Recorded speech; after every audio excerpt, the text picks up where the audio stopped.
तो हेलो, नमस्कार एमारियंस। कैसा लगा इतने दिनों बाद दोबारा अगेन मैथ की क्लास आज हम स्टार्ट करने वाले हैं। बोर्ड्स के बाद अब क्लास स्टार्ट करेंगे हम 11th और 11th में सबसे फर्स्ट चैप्टर कौन सा हमारा सेट। तो आ जाइए जल्दी से इसको करते हैं क्लियर, ताकि आप लोगों की 11th क्लास भी कैसे बीते जैसे 10th क्लास निकल के गई है बिल्कुल अच्छे से। सो स्टार्ट करते हैं set chapter with the tag line let's together make your achievement real. So let's get started. अब सबसे पहला जो वर्ड है सेट, देखो आप लोगों ने इसका जो मीनिंग है वो ऑलमोस्ट डेली लाइफ में यूज किया ही होगा, है ना। और आप लोगों को इसका मीनिंग पता भी होगा कि सेट का मतलब ये होता है, इसका मतलब ये होता है। जैसे कि मैं एक एग्जांपल लेती हूँ, मैंने बोला कि भैया ये बुक का सेट कितने का दिया है, या फिर तुमने अपने बाल सेट किए कि नहीं किए।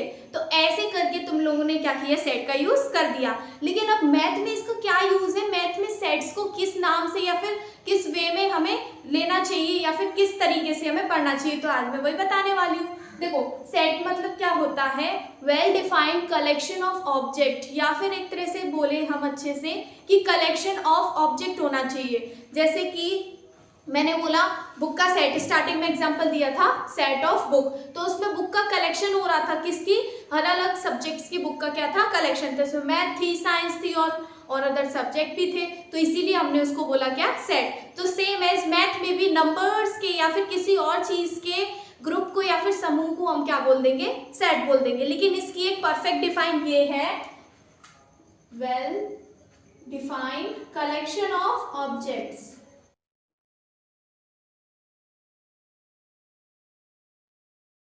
डिफाइंड कलेक्शन ऑफ ऑब्जेक्ट्स, इसमें जो ऑब्जेक्ट्स है वो मैथ के अनुसार कुछ भी हो सकते हैं, ठीक है। और कलेक्शन वही ग्रुप बनाना है। और वेल डिफाइंड का मतलब है एक वर्ड में अगर समझाऊं कि जो मेरे लिए, जो तुम्हारे लिए, जो तीसरे पर्सन के लिए क्या रहे, सेम रहे। जैसे कि एग्जाम्पल लेना भी स्टार्ट करते हैं। मैंने बोला नोवेल का कलेक्शन, नोवेल नोवेल मतलब वही उपन्यास, तो इतने सारे उपन्यास होते हैं। जरा मुझे बात बताओ, मैंने बोला कोई भी नोवेल हो सकता है, मैंने 5 नोवेल बोल दिए, ठीक है। आपके अकॉर्डिंग आपने जो पढ़े होंगे वो आप बताओगे, क्या पता कुछ सेम भी हो सकते हैं, क्या पता बहुत सारे डिफरेंट भी हो सकते हैं। सेम एज तीसरे पर्सन से पूछेंगे तो वो भी क्या बताएगा, अलग ही बताएगा। तो इसीलिए ये वेल डिफाइंड नहीं है। वेल डिफाइंड का मतलब क्या होता है, जो आपके लिए, मेरे लिए और तीसरे के लिए, पूरी दुनिया में जितने भी लोग हैं सबके लिए सेम रहे, ठीक है। और अगर मैं इसी में से एक्सटेंड कर दूं कि नोवेल तो चाहिए लेकिन मुंशी प्रेमचंद्र जी के चाहिए, तो क्या होगा, वो जिन्होंने मतलब उन्होंने जितने भी उपन्यास लिखे, जितने भी नोवेल्स लिखे, आप उन सबको क्या बोल दोगे, ये हमारा सेट बन गया। अब इसको सेट हमने क्यों बोला, क्योंकि वो आपके लिए भी सेम था, और जब मैं उसके डिस्कवर करूंगी तो वो भी मेरे लिए सेम ही रहेगा। तो इसीलिए वेल डिफाइंड मतलब जो आपके लिए और हर किसी के लिए क्या रहे, सेम रहे। इसका जो बेस्ट एग्जांपल है वो क्या है, अ कलेक्शन ऑफ नोवेल्स, ठीक है। अब ये तो थी कैसी बातें, इंग्लिश वाली, मतलब ये जैसे कि नोवेल्स बोल दिया, या फिर आप कह लो कि जैसे एक्सरसाइज में ये क्वेश्चन है कि दुनिया में रहने वाले सारे जो वाइल्ड एनिमल्स है उनका सेट वो क्या है, सेट है कि नहीं है, मतलब उनका ग्रुप सेट है या फिर नहीं है। तो अच्छा ये बात बताओ, अगर वाइल्ड एनिमल्स हैं तो बहुत सारे होंगे, है ना। अब दुनिया से भारतों में जाना नहीं है, तो दुनिया में जितने भी होंगे वो सब हम गिन सकते हैं किसी एक टाइम पीरियड के लिए, या फिर ऐसे रोक के बहुत टाइम तक हम क्या कर सकते हैं, उसे काउंट कर सकते हैं। तो इसका मतलब ये हमारा सेट होगा, ना कि नहीं होगा। ऐसे बोलते हैं ना कि दुनिया तो बहुत बड़ी है, बहुत सारे एनिमल्स होंगे, होंगे जरूर होंगे, लेकिन अगर हम ग्रुप वाइज उसे उन्हें काउंट करेंगे तो वो जरूर काउंट हो जाएंगे और सबके लिए सेम भी होंगे। तो ऐसे करके हमने सेट को क्लियर कर लिया। अब पढ़ते हैं इसका रिप्रेजेंटेशन, मतलब ये कि हम इनको रिप्रेजेंट कैसे करें। तो next heading is representation of set.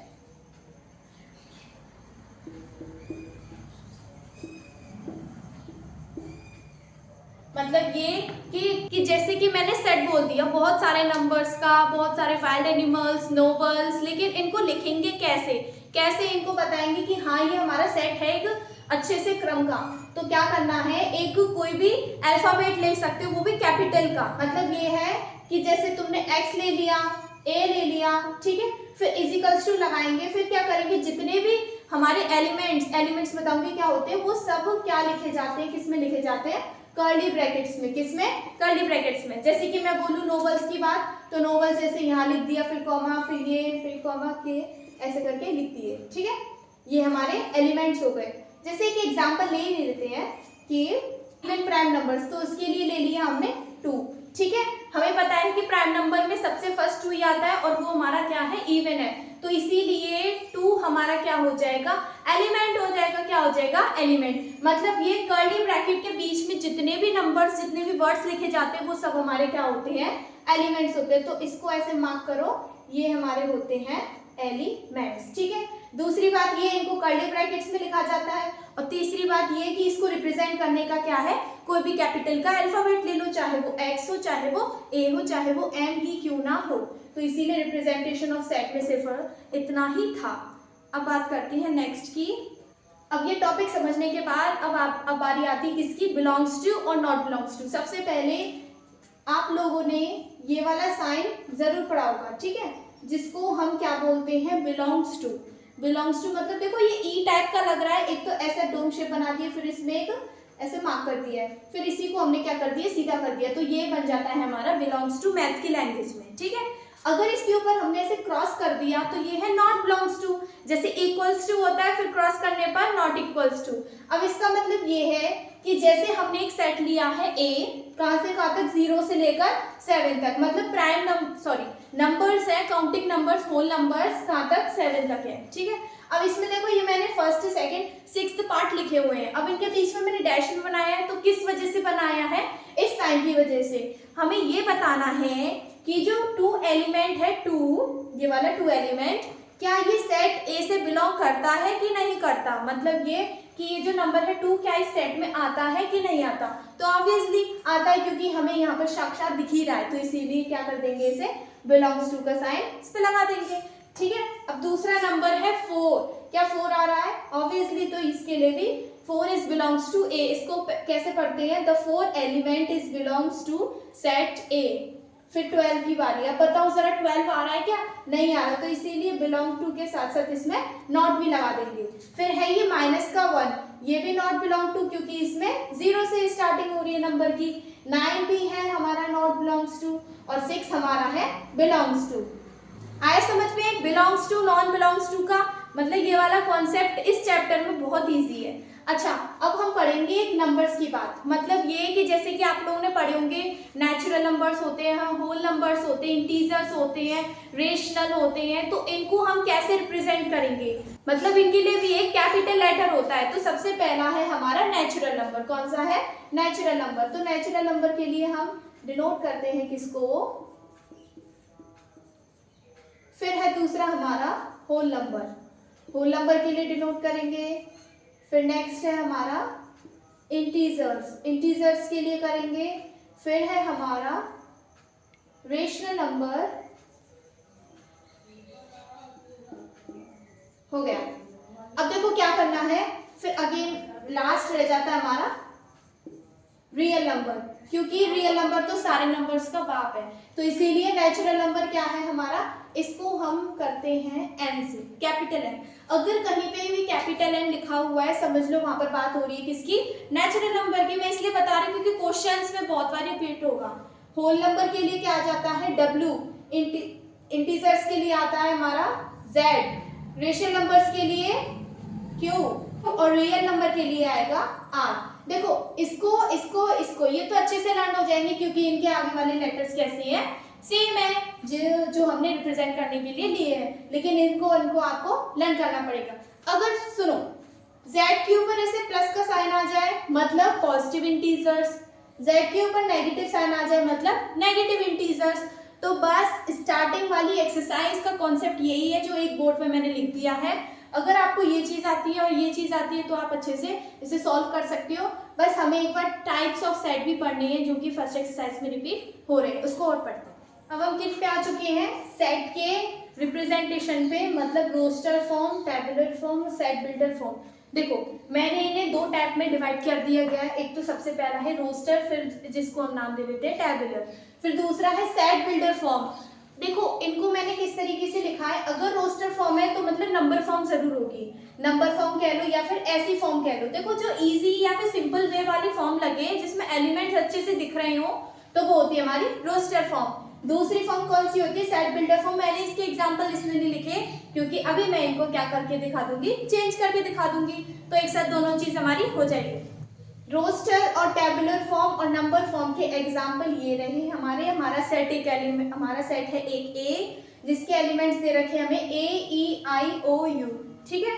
फिर दूसरा सेट है बी जिसके एलिमेंट्स है 2 4 6 8 10। दोनों में हमें कुछ ना कुछ चीज रिलेशन दिख रही है। कैसी रिलेशन है, देखो ए ई आई ओ यू, ये तो हमने इंग्लिश में पढ़ा है, वो भी बचपन में क्या होते हैं, ये 5 वॉवल्स होते हैं। और बी क्या है, 2 4 6 8 10, ये 2 का टेबल है लेकिन कहाँ तक, सिर्फ और 10 तक, 10 तक मतलब 5 10 टेबल है। अब देखो क्या करेंगे, इनको हमें इस फॉर्म में चेंज करना है, तो उसके लिए पहले नजर इधर देखो, नजर को इधर घुमा लो और देख लो जरा कैसे चेंज करते हैं इसे। सेट ए है, ये हमारा चेंज नहीं होगा, और चाहे ये वाली फॉर्म हो ये वाली फॉर्म हो, कर्ली ब्रैकेट्स हमेशा लगने ही लगने, इसीलिए कर्ली ब्रैकेट्स पहले से ही पुट कर दो, ठीक है। अब क्या करेंगे, हमें पता है हम क्या करते हैं कि जितने भी एलिमेंट्स हैं उन्हें हम मान लेते हैं x, तो हमने मान लिया इसको x। फिर लिखेंगे x सच दैट, इसके लिए क्या होता है ये, such that, x such that x। अब हमें x को डिफाइन करना है कि व्हाट इज x, तो x is a vowel, x is a vowel, या x is a vowel of English alphabet. मतलब ये कि हमें पता है कि वॉवल तक हमारा आंसर क्या हो चुका है, फिनिश हो गया है, लेकिन हमें इंग्लिश अल्फाबेट भी लिखना पड़ेगा ताकि अच्छे से एक्यूरेट लगे। तो इसको हमने क्या किया, रोस्टर फॉर्म से सेट बिल्डर फॉर्म में क्या कर दिया, कन्वर्ट कर दिया, वो भी एक अच्छे तरीके से कि ये वॉवल थे तो इसलिए हमने लिखा x such that x is a vowels of English alphabet. अब बारी है दूसरे वाले की, दूसरे वाले में भी हमें यही करना है लेकिन थोड़ा सोच समझ के, क्योंकि 2 के टेबल सिर्फ और सिर्फ 10 तक जा रहा है, तो इसीलिए लिखेंगे b is equals to, again curly bracket लगा देंगे। फिर हमें क्या लिखना है, अब इन सभी एलिमेंट्स को हम डिफाइन करेंगे, या तो तुम x ले सकते हो या फिर तुम y कुछ भी ले सकते हो, तो मैंने लिखा y सच दैट y। अब यहाँ से बात स्टार्ट होती है, अगर किसी नंबर के फॉर्म में ऐसे कोई सेट आए तो इसे हम कैसे डिफाइन करेंगे, यहाँ पर हम करेंगे y सच दैट y। अब यहाँ पे क्या करना है, हमें इसको एक स्मॉलर या फिर छोटी फॉर्म में कन्वर्ट करना है। कैसे, y इज इक्वल्स टू, हम लिखेंगे इसे 2n। अब देखो मैंने 2n क्यों लिखा, पहले मैं इसे पूरा लिखूंगी फिर आप लोगों को स्टेप बाय स्टेप समझाऊंगी। जहां पर जो n है वो हमारा बिलोंग करता है किससे, नेचुरल नंबर से, ठीक है। अब वो नेचुरल नंबर की भी काउंटिंग होती है, तो n जो है वो हमारा कहां से कहां तक है, 2 का टेबल है, तो इसलिए n की वैल्यू सबसे पहले 1 होनी चाहिए, मतलब n ग्रेटर और इक्वल टू 1, और फिर n स्मॉलर और इक्वल टू 5। तो ये हमने पूरा इसको क्या कर दिया, डिफाइन कर दिया। देखो इस फॉर्म में कन्वर्ट करने के लिए बहुत ज्यादा टाइम लग जाता है, तो ध्यान से इसे सीखना। हमने क्या किया, इन पूरे एलिमेंट्स को y मान लिया, ठीक है।